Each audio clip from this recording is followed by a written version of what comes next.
বন্ধুরা দেখো আমি এই মাছটা নিয়ে এসেছি। এই মাছটার আজকে আমি গোটা গোটা মশলা ফিশ ফ্রাই করবো। তা কী করে করছি দেখাচ্ছি। মাছটা কেটে ধুয়ে নিয়েছি আর 5 মিনিট আগে আমি নুন মাখিয়ে রেখেছিলাম। এবার এখন আর নুন দেবো না, লেবুটা চিপে দেবো। কাঁচা লঙ্কা বাটা, আদা বাটা, রসুন বাটা আর পেঁয়াজ বাটা দেবো। হলুদ দিলাম, লঙ্কার গুঁড়ো দিচ্ছি।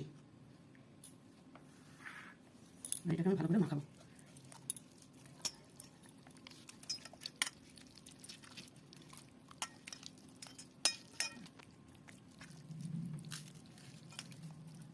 মাখানো হয়ে গেছে, 5 মিনিট একটু থাক, তারপর এটা আমি ভাজবো। দেখুন কড়াই বসিয়ে তেলটা গরম হয়ে গেছে, আমি আগেই তেলটা দিয়ে দিচ্ছি গরম হওয়ার জন্য। এবার আমি মাছটা দিয়ে দিচ্ছি।